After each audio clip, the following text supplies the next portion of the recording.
हमारे सहयोगी भी हमारे साथ लगातार बने हुए हैं। साकेत, आपके पास मैं आ रही हूं। अगर इन नतीजों को समझें और महाराष्ट्र के मूड को अगर समझें तो ये कहा जा सकता है कि वक्त के साथ साथ फडणवीस ब्रांड और भी ज्यादा मजबूत हो रहा है।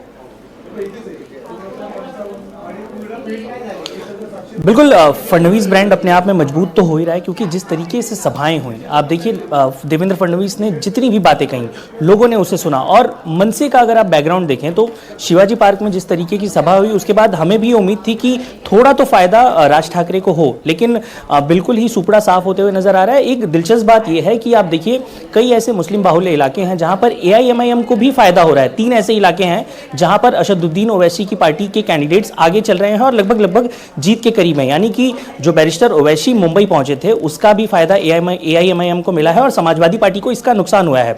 दूसरी तरफ आप समीकरण ये देखें कि कांग्रेस और वंचित बहुजन अघाड़ी, जिन्हें लगा था कि एक बार अकेले लड़कर देख लेते हैं और किस तरीके का हाल है मुंबई का माहौल, अब टैली जो है BMC की वो ये बता रही है कि सिर्फ 1 सीट दूर है। यहां पर बीजेपी बहुमत के आंकड़े से 113 पर बीजेपी प्लस आगे है। और अगर बात करें ठाकरे ब्रदर्स की तो वो 67 पे ही उनका आंकड़ा अटक गया है। कांग्रेस की भी टैली नहीं हिल रही है, 11 पर कांग्रेस भी अटक गई है, लेकिन धीरे धीरे करके अब आंकड़ा बढ़ता हुआ नजर आ रहा है। और ये कहा जा सकता है 2 सीटें चाहिए, सिर्फ 2 सीटें चाहिए, 2 सीटें पीछे हैं। और अब सीधे तौर पर अब हम ये कह सकते हैं कि मेयर तो बीजेपी बना रही है, तय हो गया। BMC के अंदर बीजेपी का मेयर बनने जा रहा है और बीजेपी वो कहते हैं ना कि वृंदावन में रहना होगा तो राधे राधे कहना होगा। तो बंबई में और महाराष्ट्र की राजनीति करनी होगी तो बीजेपी के साथ मिलकर करनी होगी। आप बीजेपी के साथ गठबंधन में रहोगे तो सत्ता में बने रहोगे, जनता के वोट मिलते रहेंगे। अगर आप बीजेपी से अलग होकर लड़ोगे तो भारतीय जनता पार्टी ने बता दिया कि हमसे अलग लड़ने वालों की क्या हालत होती है और हमारे साथ आने वाले लोगों को क्या मान सम्मान और सत्ता मिलती है, बता दिया है।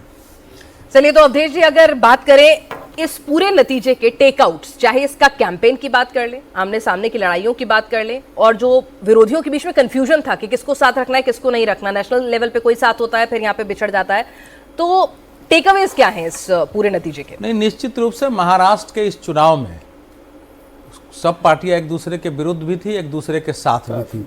ये एक ऐसा समीकरण बना था कि लोकल में, और देवेंद्र फडणवीस जी ने बहुत अच्छा इसका उत्तर दिया कि भाई स्थानीय स्तर पर कार्यकर्ताओं की महत्वाकांक्षा होती है वार्ड में कि हम भी लड़े, तो हम लोगों ने इतनी स्वतंत्रता जगह जगह दे दी है तो वो स्वतंत्रता मिली है। लेकिन ओवरऑल परिणाम ने ये बताया है कि उससे परिणाम प्रभावित नहीं हुआ है। चलिए, तो एक सेकंड आपको रोक रही हूं। 114 सीटों पर अब रुझानों में आगे चल रही है यहां पर बीजेपी और शिंदे सेना, यानी 25 साल बाद अब मुंबई में बीजेपी का मेयर होगा। 25 साल बाद BMC में, जिस BMC के लिए कहा जाता था कि एक तरह से बीजेपी का तो पहली बार ही होगा। हाँ, बीजेपी का पहली बार होगा, तो अब लगता नहीं इतना बड़ा दिल भी दिखाएंगे कि 25 साल के बाद शिवसेना का मेयर नहीं होगा, बीजेपी का मेयर होगा। खबर ये है इतिहास में पहली बार भारतीय जनता पार्टी का मेयर होगा।